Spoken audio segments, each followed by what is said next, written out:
جو ساتھی سنتوں سے فارغ ہو چکے ہیں وہ بھی سب کو مکمل کر دیں۔ الحمد للہ نحمده ونستعینه ونستغفره ونؤمن به ونتوکل علیہ ونعوذ باللہ من شرور انفسنا ومن سیئات اعمالنا من يهد الله فلا مضل له ومن يضلله فلا هادي له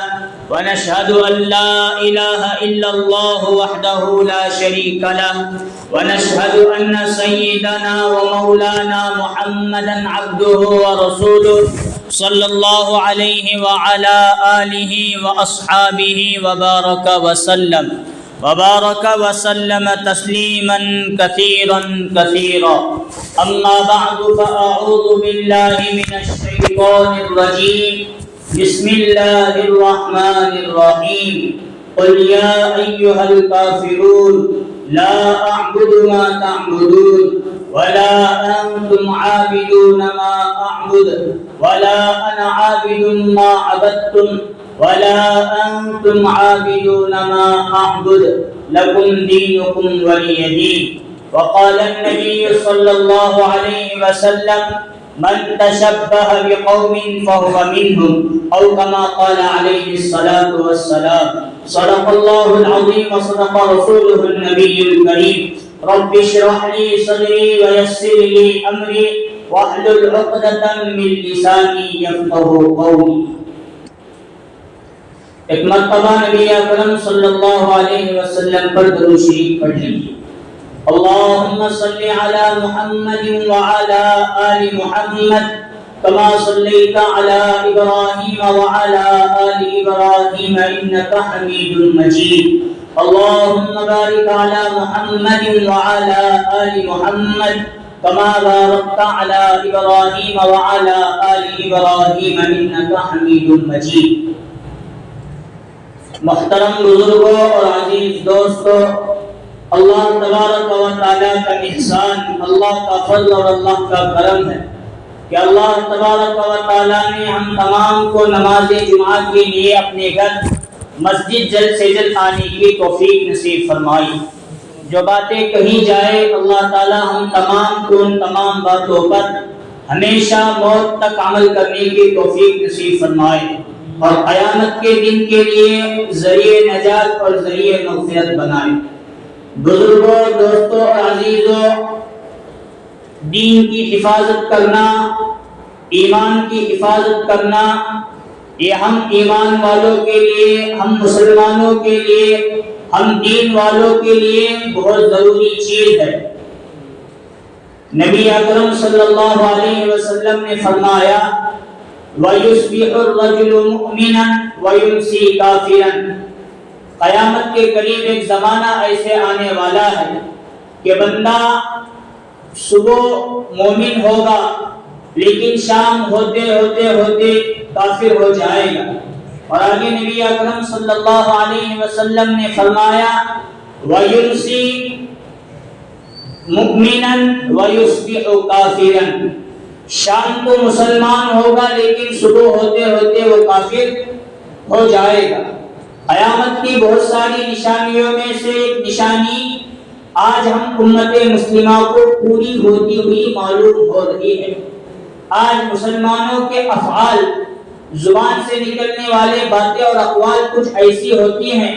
اور کچھ کیریکٹر اور کچھ کردار اور کچھ کام ایسے ہوتے ہیں، ان کو کرنے کی وجہ سے جانے انجانے میں صبح کا مسلمان شام میں کافر اور شام کا مسلمان صبح میں کافر بن جاتا ہے، اور لیکن ہم سمجھتے ہیں کہ ہم ابھی بھی مسلمان ہیں، اور کئی وقت ایسا گزر جاتا ہے کہ تجدید ایمان کرنے یا بار بار کلمہ لا الہ الا اللہ محمد الرسول اللہ صلی اللہ علیہ وسلم پڑھنے کی توفیق نہیں ہوتی۔ جب بندہ کسی وجہ سے جانے انجانے میں اس سے کفر کا ارتداد ہو گیا یا کفر اس کی زبان سے نکلا، کچھ اعمال ایسے کیے، کفر کیا، اب اس نے جب تک کلمہ لا الہ الا اللہ اور دوسرا کلمہ کلمہ شہادت اشہد ان لا الہ الا اللہ نہیں پڑھتا، جانے انجانے میں کوئی غلطی ہوئی لیکن کلمے کے نہ پڑھنے کی وجہ سے یا کلمے کی محنت نہ کرنے کی وجہ سے وہ مسلمان ابھی بھی کفر کے زمانے میں چلتا رہتا ہے، اور اس زمانے کی نماز، اس کا وضو، اس کا غسل، زبان سے قرآن کا ادا کرنا، پڑھنا، یہ سب بیکار چیزیں شمار ہونے لگتی ہیں، کیونکہ اس نے صبح سے لے کر شام تک یا شام سے لے کر صبح تک کچھ کام ایسے کیے جس کی وجہ سے بندہ کافر ہو چکا ہے۔ اور جب کوئی بندہ جان بوجھ کر یا انجانے میں کافر بن جاتا ہے تو مسلمان ہونے کے لیے، ایمان ہونے کے لیے شرط ہے وہ بندہ کلمہ پڑھے، پھر غسل کرے، تب جا کر وہ واقعتاً شریعت کی نگاہ میں مسلمان بن جاتا ہے۔ اور یہ میں تو کہہ رہا ہوں جانے انجانے میں، یہ ہم مسلمانوں کے اعتبار سے جانے انجانے میں ہے، ورنہ شیطان سے لے کر باطل، یہود و نصارہ، کفار و مشرکین مسلمانوں کو اسلام سے پھیرنے کے لیے، دین سے پھیرنے کے لیے اتنے حلبے استعمال کر رہے ہیں اور اتنی محنت کر رہے ہیں کہ آج دعوت و تبلیغ کو 100 سال گزر چکے ہیں، ان کے محنت کے سامنے ہماری محنت پھیکی ہے۔ خانقاہوں کا نظام اولیاء اکرام سے چلا آ رہا ہے، ان کی محنت کے سامنے ہم اپنے ایمان کو بچا اور ٹکا نہیں پا رہے ہیں۔ مدارس کا نظام اتنے سالوں سے چلا آ رہا ہے، لیکن ان یہود و نصارہ، کفار و مشرکین کی محنت کے سامنے ہم اپنا ایمان بچانے کے لیے تیار نہیں ہیں۔ باطل ہر زمانے میں محنت کرے گا اسلام کو ختم کرنے، دین کو ختم کرنے کی، اور ان لوگوں کو یہ بات معلوم ہے روز اول سے نہ ہم لوگوں کے اندر دین کو ختم کرنے کی طاقت، نہ ہم لوگوں کے اندر اسلام کو ختم کرنے کی طاقت ہے۔ تو ان لوگوں کا یہ شور اور یہ بات ہے کہ جب ہم دین کو سرے سے ختم نہیں کر سکتے، اسلام کو ختم نہیں کر سکتے، قرآن کو ختم نہیں کر سکتے، تو ہم مسلمانوں کو ایمان سے پھیر دے، اور دین سے کس طرح پھیر دے، اس کی محنت کے اندر آج پوری دنیا کی باطل طاقتیں لگی ہیں، لیکن مسلمان آج بھی اپنے ایمان کی، اپنے اسلام کی ذرہ برابر بھی فکر کرنے کے لیے تیار نہیں ہے۔ اور کمال کی بات، جو باطل آج ہم پر محنت کر رہا ہے یہ کوئی نئی بات نہیں، اس نے صحابہ اکرام پر بھی محنت کی تھی، تابعین پر بھی محنت کی تھی، تبع تابعین پر بھی محنت کی تھی، اولیاء اکرام پر بھی محنت کی تھی، علماء اکرام پر بھی محنت کی، طلباء اکرام پر بھی محنت کی، اور آج پوری دنیا کے پورے مسلمانوں پر محنت کر رہی ہے۔ اور کمال کی بات یہ، صحابہ سے لے کر یہاں تک اتنا ہی نہیں، ان لوگوں نے نبی اکرم صلی اللہ علیہ وسلم پر بھی محنت کی، اور جو محنت کفار و مشرکین نے نبی پر 3 طریقوں سے کی، ہر زمانے میں غالباً انہی 3 طریقوں کو سامنے رکھ کر ایمان سے، دین سے مسلمانوں کو پھیرنے کی محنت کی جا رہی ہے۔ سب سے پہلا کام جو نبی اکرم صلی اللہ علیہ وسلم کے زمانے میں ہوا، جب نبی صلی اللہ علیہ وسلم نے دین کی دعوت دی، لوگوں کو دین کی طرف بلایا، ایمان کی طرف، اسلام کی طرف، قرآن اور حدیث کی طرف، اللہ رسول کی طرف بلایا، سب سے پہلا کام مکہ کے کفار اور مشرکین نے یہ کیا، ان لوگوں نے نبی صلی اللہ علیہ وسلم کو بھی تکلیفیں دی، اور ان لوگوں نے حضور صلی اللہ علیہ وسلم پر بھی ظلم کیا، اور ان لوگوں نے صحابہ اکرام رضوان اللہ تعالی علیہم اجمعین پر بھی اتنا ظلم کیا کہ 3 سال شیب ابی طالب میں نبی اکرم صلی اللہ علیہ وسلم کو صحابہ اکرام کے ساتھ تکلیفیں برداشت کرنا پڑا۔ انہوں نے اتنا تنگ کیا کہ حضور کے راتوں پر کانٹے بچھائے گئے، انہوں نے اتنا ظلم کیا کہ حضور نماز پڑھتے یا کسی اور حالت میں ہو تو کھردری چادر ڈال کر یا اوجری ڈال کر آپ صلی اللہ علیہ وسلم کو پیٹا گیا۔ ان لوگوں نے اتنا ظلم کیا کہ ان لوگوں نے نبی صلی اللہ علیہ وسلم پر پتھر برسائے، ان لوگوں نے نبی اکرم صلی اللہ علیہ وسلم کو گالیاں دی، جادوگر کہا، کاہن کہا، ساحر کہا، کچھ کیا نہیں، جتنا ظلم وہ لوگ کر سکتے تھے ان لوگوں نے ظلم کیا، تاکہ نبی صلی اللہ علیہ وسلم دین کی محنت کو، ایمان کی محنت کو مسلسل مکمل طور پر بند کر دے۔ اتنے ہی پر انہوں نے اکتفا نہیں کیا، وہ لوگ، یہ تو پہلا طریقہ حضور کو، صحابہ اکرام کو تکلیف دینے کا ظلم کر کے، دوسرا طریقہ انہوں نے نبی اکرم صلی اللہ علیہ وسلم پر یہ آزمایا کہ ابو طالب کے پاس وہ لوگ آ گئے اور حضور کے چچا ابو طالب کے پاس آ کر ان لوگوں نے یہ پیغام دیا کہ اگر محمد پورے مکہ کا سردار بننا چاہتے ہیں تو ہم کفار و مشرکین، میں ابو جہل، میں ابو لہب، میں عتبہ، میں شیبہ، میں وائل بن حجر، مکہ کا سردار چھوڑو، پورے جزیرۃ العرب کا سردار محمد ابن عبداللہ کو بنانے کے لیے تیار۔ پہلا کیا کیا؟ ظلم کیا۔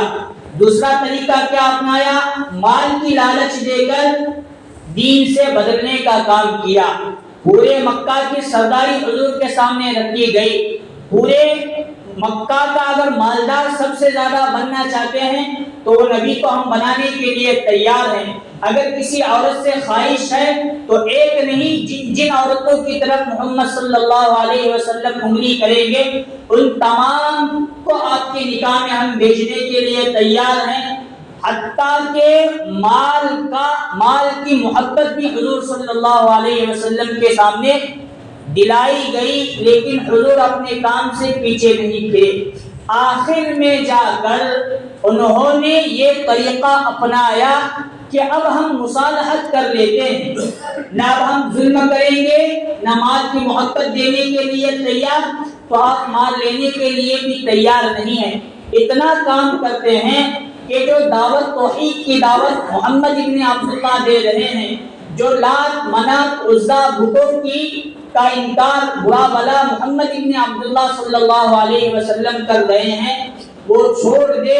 ہم کفار و مشرکین ایک سال تمہارے معبود یعنی اللہ کی عبادت کریں گے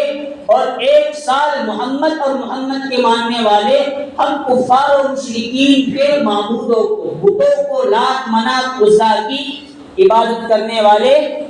آئی بات سمجھ میں؟ تین طریقوں سے حضور پر محنت کی گئی تاکہ یہ دین کا کام نہ کرے۔ پہلا طریقہ ظلم کیا گیا، دوسرا طریقہ مال کی لالچ دی گئی، اور تیسرا طریقہ ہے پیار و محبت میں مصالحت، کہ تھوڑا تم ہمارے قریب آ جاؤ اور تھوڑا ہم تمہارے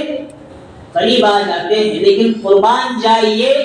حضور صلی اللہ علیہ وسلم نے بھی اس بات کو ٹھکرایا، اور حضور کی طرف سے خود رب العالمین نے قرآن میں سورت نازل فرمائی، قل یا ایھا الکافرون، اے محمد صلی اللہ علیہ وسلم آپ فرمائیے کافروں سے، لا اعبد ما تعبدون، جس کی میں عبادت کرتا ہوں تم اس کی عبادت نہیں کرتے، ولا انتم عابدون ما اعبد، اور تم کفار و مشرکین جن معبودان باطلہ کی عبادت کرتے ہو میں محمد صلی اللہ علیہ وسلم ان کی عبادت نہیں کرتا، ولا انا عابد ما عبدتم، اور آئندہ زمانے میں میں محمد بھی کبھی تمہارے معبودوں کی عبادت نہیں کروں گا، ولا انتم عابدون ما اعبد، اور تم بھی میرے معبود یعنی اللہ کی عبادت نہیں کرتے، لکم دینکم ولی دین، تمہارے لیے تمہارا دین اور میرے لیے اور ہمارے لیے ہمارا دین۔ اس وقت ان کفار و مشرکین نے نبی کو دین سے پھیرنے کے لیے تین طریقوں سے محنت کی، تو آج تو پوری دنیا کے اندر کفار و مشرکین اسلام کو ختم کرنے کے لیے تیار، لیکن ناکام ہیں۔ انہوں نے وہی طریقہ آج امت مسلمہ پر آزمایا، اس زمانے میں محمد صلی اللہ علیہ وسلم دین کے محنت کے تعلق سے ایک قدم پیچھے نہیں ہٹے، لیکن امت اپنے ایمان کا، اپنے دین کا جنازہ خود اپنے ہاتھوں سے نکال رہی ہے۔ اس زمانے میں صحابہ کرام پر بھی یہی طریقے آزمائے گئے۔ پہلے ظلم کیا گیا، ظلم کے ضمن میں آتا ہے حضرت سمیہ سب سے پہلے شہید ہوئی۔ ظلم کے واقعات میں سے آتا ہے حضرت عمار اور یاسر پر کوڑے برسائے گئے۔ ظلم ہی کے معاملے میں آتا ہے حضرت خباب بن ارط رضی اللہ عنہ کو رات بھی مارا جاتا تھا، دن بھی مارا جاتا تھا۔ مارنے والے دن رات باری باری بدل کر مارتے تھے، لیکن مارنے والے تھک جاتے تھے۔ حضرت خباب کبھی مار کھاتے کبھی نہیں کرتے تھے۔ ظلم ہی کے واقعات میں آتا ہے حضرت بلال حبشی رضی اللہ عنہ کو مارا جاتا۔ یہ تمام واقعات ہمیں یہ بتاتے ہیں مسلمانوں کو اسلام سے پھیرنے کے لیے، ایمان والوں کو ایمان سے پھیرنے کے لیے اور ایمان سے نکل کر کفر کے اندر داخل کرنے کے لیے ظلم کیا جائے گا۔ ظلم پر ڈٹے رہو، اپنے ایمان اور اسلام کی حفاظت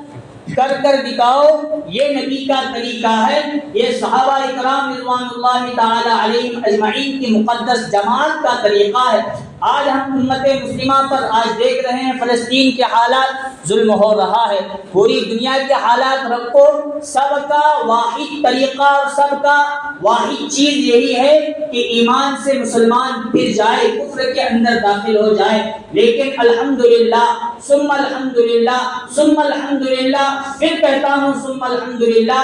کفار و مشرکین کے ظلم کے سامنے مسلمان اپنے ایمان کی حفاظت کر رہے ہیں۔ اور نمبر 2 آتا ہے مال کی لالچ۔ آج سے پہلے 2-4 سالوں پہلے کی بات ہے، 5-5 لاکھ روپے دے کر ہم لوگوں کا ایمان خریدا جا رہا تھا، لیکن امت کے علماء نے، امت کے افراد نے، بزرگوں نے اس بات کو سمجھا، پھر بھی اس سے بچے۔ لیکن جو آخری مرحلہ ہے مصالحت کا، ہم تمہیں اپنی عید کی مبارکبادی دیتے ہیں، تم ہمیں اپنی عید کی مبارکبادی دو، تم ہمارے بقرعید کے موقع پر آؤ، تھوڑا گوشت کھاؤ، رمضان میں آؤ،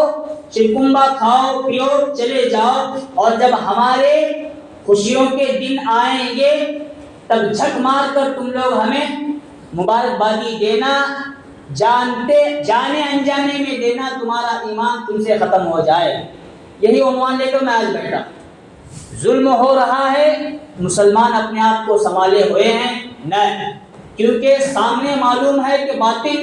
ہمیں ختم کر رہا ہے ایمان اور اسلام کو دیکھ کر، یا ہمیں ایمان اسلام سے پھیر رہا ہے، اس لیے اتنا ظلم ڈھا رہا ہے۔ مسلمان کھلی آنکھوں سے اس بات کو دیکھ رہے ہیں، سمجھ رہے ہیں، ظلم کے سامنے برسرے پیکار ہے۔ نمبر 2 پر آ رہا ہے باطل مال دے کر محنت کر رہا ہے اور بتا رہا ہے کہ تمہیں مال دینے کا ہمارا مقصد اور منشا یہ ہے، پورے دین کو تو ہم ختم نہیں کر سکتے، لیکن تم تھوڑا ادھر سے ادھر کنورٹ ہو جاؤ۔ لیکن مسلمانوں کو معلوم ہے کہ دین بیچا نہیں جاتا اور ایمان بیچا بھی نہیں جاتا اور خریدا بھی نہیں جاتا۔ اب کفار و مشرکین نے نبی کے دور میں نبی کے سامنے، صحابہ کے سامنے تیسری چیز رکھی تھی، پیار و محبت کا معاملہ۔ 1 سال ہم عبادت تمہارے معبود کی کریں گے اور تم 1 سال ہمارے معبود کی کرو، مسئلہ ہی حل ہو جائے گا۔ وہی مسئلہ آج ہمارے ساتھ، اب تھوڑا سا وقت گیا، ابھی 2-4 دن پہلے وہ موسم، وہ سیزن گیا جس میں کئی مسلمان مبارکبادی دیتے ہوئے اور اسی طرح ان کے کارکرم کے اندر، ان کے جلسے جلوس کے اندر شامل ہوتے ہوئے سرے فہرست نظر آتے ہیں۔ اب چلو ایک بات سمجھ لیتے ہیں تھوڑی دیر کے لیے، نہیں ایسے موقع پر ذرا جانا، چہرہ دکھانا، ہاتھ میں ان کی چیزیں لینا ضروری ہے، سمجھتے ہیں، سمجھتے ہی فوراً ایمان اور اسلام سے، دین سے ہم نکل رہے ہیں۔ اور چلو آج کا ماحول اور موقع ایسا ہے کہ وہاں جانا ضروری ہے، ہم کفر اور شرک نہیں کریں گے، لیکن جیسی صحبت ہوتی ہے اس کا اثر فوراً سے پہلے ہو جاتا ہے۔ اگر ہم ایمان کے حلقوں میں بیٹھیں گے، ایمان کی باتیں سنیں گے، ہمارا ایمان بڑھے گا۔ اور دل کے اندر ہمارا ایمان ہے اور ظاہری اعتبار سے غلط رسم و رواج کے اندر ہم مبتلا ہو گئے تو ایمان کے اوپر کفر اور شرک کا کور چڑھتا ہے اور ایمان اسی اندھیروں کے تلے دب کر رہ جاتا ہے۔ اب اگر ہم اپنے ایمان کی حفاظت کے چکر میں نہ پڑے اور اسے اسی حالت پر چھوڑ دیں تو حضور نے فرمایا وَيُصْبِحُ الرَّجُلُ مُؤْمِنًا وَيُمْسِي كَافِرًا، وقت ایسا آتا ہے کہ صبح بندہ مومن تو رہتا ہے لیکن شام ہوتے ہوتے کافر بن جاتا ہے۔ وَيُمْسِي مُؤْمِنًا وَيُصْبِحُ كَافِرًا، اور وہ مومن بندہ صبح تو کافر ہوتا، صبح مسلمان ہوتا ہے اور شام میں کافر۔ یہ طریقے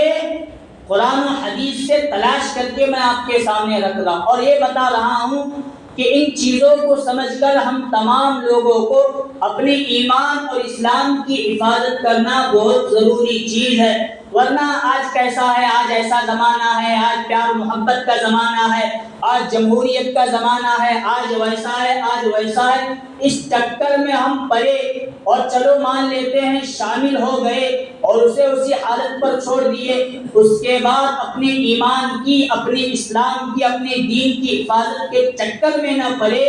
تو اللہ معاف فرمائے ہم اپنے کاغذی اعتبار سے سرکاری مسلمان رہیں گے لیکن اللہ اور فرشتوں کے رجسٹر کے اندر سے ہمارا نام مسلمانوں میں سے نکال کر کافروں کے اندر کب کا کب فرشتے لکھ چکے ہوں گے۔ یہ جو حضرت ابراہیم علیہ السلام کی قربانی ہم سنتے ہیں، نارے نمرود میں ڈالے گئے، پھر اپنے ملک عراق سے نکالے گئے اور فلسطین کی طرف ہجرت کرے گئے، یہ سب کچھ قربانیاں ہم تک دین پہنچانے کے لیے ہم نارے نمرود میں ڈالے جا رہے ہیں۔ تمام انبیاء ملک بدل کیے گئے، یہ تمام قربانیاں ہم تک دین پہنچانے کے لیے تم واقعتاً اپنے دین کی، اپنے ایمان کی، اپنی نسلوں کی ایمان کی حفاظت کرنے والے آج کا مسلمان بن جائے۔ نبی اکرم صلی اللہ علیہ وسلم مکہ کی 13 سالہ زندگی شاید کوئی دن، کوئی وقت، کوئی لمحہ، کوئی سیکنڈ اور کوئی منٹ ایسا نہیں گزرا کافر و مشرکین نے حضور کو گالیاں نہ دی ہو۔ مقصد یہی تھا کہ امت کے ہر فرد تک حضور اپنا دین پہنچائے، حضور نے پہنچایا، لیکن ہم اپنے ایمان کے، اپنی اسلام کی کس طرح حفاظت کر رہے ہیں وہ ہمیں تاریخ کو، سیرت کو دیکھنا پڑے گا۔ حضرت بلال نے اتنی مار کیوں کھائی؟ اگر وہ چاہتے تھے تو تھوڑی دیر کے لیے مصالحت اختیار کر سکتے تھے، تھوڑی دیر کے لیے وہ مال اور پیسہ لے کر پھر کلمات کفر ادا کر سکتے تھے اور مسجد نبوی میں آنے کے بعد یا کعبۃ اللہ کے سامنے آنے کے بعد توبہ توبہ توبہ اپنے کلوں کو بروڑ کر یہ کہہ سکتے تھے کہ لا الہ الا اللہ محمد الرسول اللہ، لیکن انہوں نے ہمیں سبق دیا ظلم کے سامنے بھی کبھی گھٹنے نہیں ٹیکنا۔ مال و متاع کی لالچ بھی اگر دیا جائے مسلمان کو ایمان سے پھیرنے کے لیے، دین سے پھیرنے کے لیے، وہ بھی نہ کرنا۔ خباب بن ارت کا واقعہ یہی سبق دیتا ہے۔ حضرت سمیہ رضی اللہ عنہا کی شہادت ہمیں یہی سبق دیتی ہے کہ ہر حال میں اپنے ایمان کی، اپنے اسلام کی حفاظت کرنا ہے، ورنہ جانے انجانے میں ایسا واقعہ اور ایسا موقع پیش آئے گا کہ صبح بندہ مسلمان ہوگا لیکن شام کافر ہو جائے گا، شام میں مسلمان ہوگا صبح کافر ہو جائے گا۔ اس لیے قرآن و حدیث کی روشنی میں نبی اکرم صلی اللہ علیہ وسلم نے اس دور نبوت میں صحابہ اکرام سے فرمایا نجدد ایمانکم، تم لوگ اپنے ایمان کی تجدید کیا کرو، یعنی اپنے ایمان کو نیا، پرانا ہو جاتا ہے تو اسے نیا بنایا کرو۔ صحابہ اکرام نے فرمایا کیف نجدد ایماننا، اے اللہ کے رسول ہم اپنے ایمان کو کیسے نیا کر سکتے ہیں؟ حضور نے فرمایا اکثروا قول لا الہ الا اللہ، کلمہ لا الہ الا اللہ محمد الرسول اللہ صلی اللہ علیہ وسلم کثرت سے پڑھا کرو۔ صبح بھی پڑھتے رہنا، دوپہر بھی پڑھتے رہنا، شام بھی پڑھتے رہنا، سوتے وقت بھی پڑھتے رہنا، نیند اگر رات کی کسی لمحے میں کھلی تب بھی کلمہ لا الہ الا اللہ محمد الرسول اللہ پڑھنا، صبح اٹھے تب پڑھنا، پھر صبح نماز آتے وقت پڑھنا، ظہر عصر مغرب عشاء یہ تمام وقت کلمہ لا الہ الا اللہ محمد الرسول اللہ صلی اللہ علیہ وسلم کہنا، اپنی زبان سے بار بار کہنا، یہ ایمان کو نیا بناتا ہے، یہ ایمان کی تجدید کرواتا ہے۔ آج یہ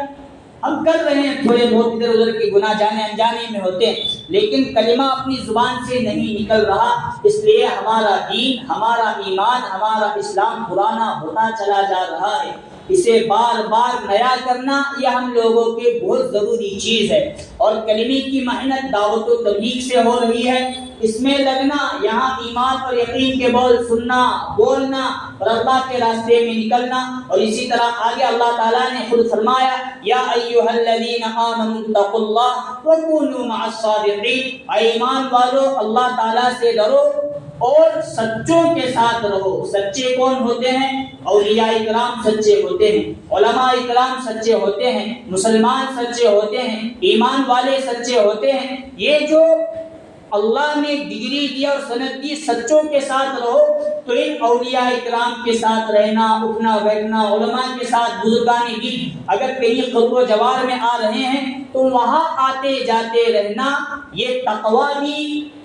اختیار کرنے کے برابر ہے، اور اسی طرح اپنے ایمان اور اسلام کو نیا بنانے کے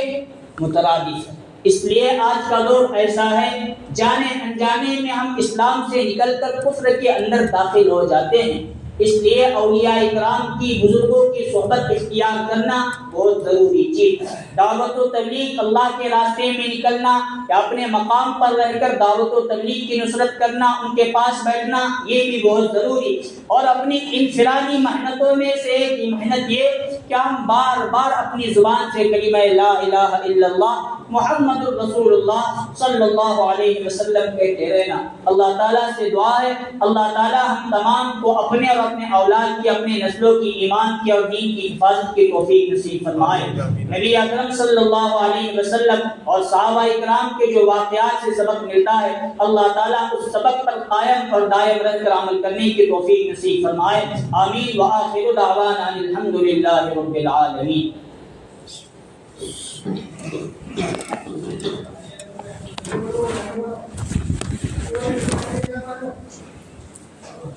you.